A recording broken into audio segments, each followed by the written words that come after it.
Hi folks, Chris Voss here from thechrisvossshow.com. ChrisVossShow.com. Hey, we're coming here with a blog post we want to share with you. Of course, we review the latest social media and technology. Give us a like, subscribe to us on YouTube. Be sure to stay tuned. What we're going to be doing is reviewing today something that's very curious and interesting. The new Samsung Galaxy Note 3 from AT&T.com. Our good friends with the fastest download and upload speeds against the iPhone 5S from Apple.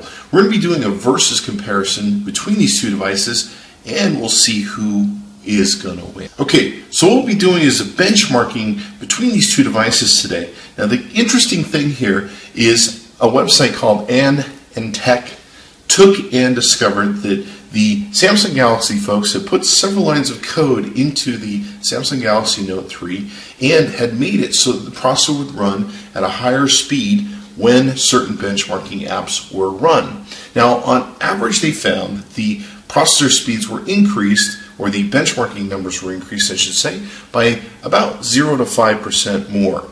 In some cases, as much as 10%. So what we're going to do is present to you today the benchmarking versus comparisons that we normally do on phones, and we're going to kind of talk about what 5 or 10% is once it gets locked off and how it compares to the iPhone 5S. And we're going to give you the numbers to decide what you think about them. We're not going to say they're right, we're not going to say they're wrong, but we're going to present them to you, and you can have fun with them in whatever way you choose. So let's take a look. Okay, so what we're doing here is using the Geekbench 3 app, and in it we're of course scoring how each of these devices come out. Now, given these are the total overall scores we're going to see, so let's talk about that. Now, the Samsung Galaxy Note 3 came in at 942 on a single core score versus 1412 on the single core score for the iPhone 5S. Now, the Samsung Galaxy Note 3 is a 4-core processor, came with a multi-core score of 3013 versus 2562. Now, as you know, the AT&T.com revelation was that there was some fudging that was going on with the benchmarks. Now, the benchmark fudging was on average 0 to 5% and sometimes as high as 10%. So let's take a look at what those figures mean. If we knock 150 points, which is 5% of this total off of the 3013, we're at what, roughly 2850, something of that nature.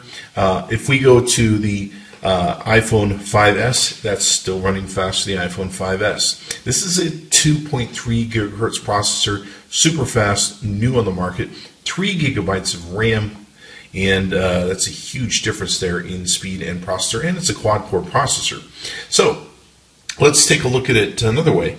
If there is up to 10% fudging on this, the fudge score would be 2713, and still that puts you faster than the iPhone 5S. So you can take what you want from those numbers and stuff, and once again, we're just providing this information to you for information purposes only. You can do with it what you will.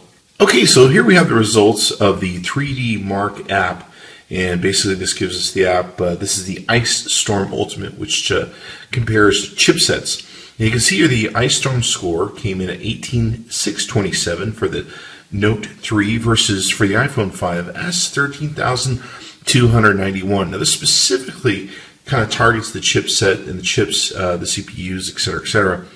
You can see the individual scores they each took and got, and pretty much the Note 3, it looks like, outpaced it most of the time. In fact, it may have outpaced it all the time from what I can see. So what that tells us is the Note 3 is fast. Now, if I take 10% off that, which is, 186 off of that score, brings it down to what, somewhere in the 1700s, we'll just call it.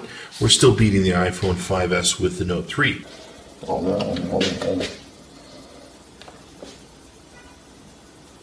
Okay, so now here we have the Passmark Performance Test Mobile. This is giving us some other different results. Take in mind as we run down through these scores, knock 5 to 10% off them, if that's what you want to do. So system-wise, looks like 4622 for the Samsung Galaxy Note 3 versus the iPhone 5S 5163. We'll page down, and you can see the CPU test, 1638 380, I should say, versus 35,990. Disc test 19,417 versus 14,589. If you knock 10% off that, still comes out ahead a bit. These tests are pretty interesting in how they're coming out. Memory tests 4481 versus 4703. 2D graphics test 3772 versus 2423. 3D graphics test 1352 against 1911. Of course, keep in mind the graphics tests are much bigger over here where it has to draw 1080p. So you can take a look at those numbers, knock 5 to 10% off if you want, and decide who wins. Okay, so here we have the GFX Bench 2.7.2 benchmarks. Keep in mind this is the 2.7.2 on the Android. We just have 2.7 on the iPhone 5S. So it will let you, like I said, these numbers are for you to decide what you're going to do with them. Now, what's interesting about this is the rendering for the Note 3 is a 1080p screen. It's much larger than, of course, the iPhone 5S. So take this as you will in the tests of it. But you came in at 1461 frames at 26 frames per second on the Note 3 against 1371 frames at 24 frames per second. On the on-screen test, 1467 frames at 26 frames per second, 2031 frames at 36 frames per second on the iPhone 5S. Okay, so there you have it. Versus comparison between the Samsung Galaxy Note 3 and the iPhone 5S. And thanks to AT&T for loaning us the Samsung Galaxy Note 3, AT&T with the fastest download and upload speeds. You go to their website and check out both these wonderful, great phones. Be sure to tell them Chris Voss sent you. Chris Voss tested, Chris Voss approved. I really like the new Samsung Galaxy Note 3, I got to tell you.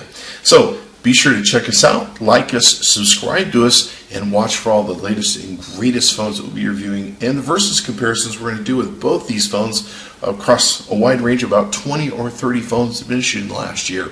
Stay tuned.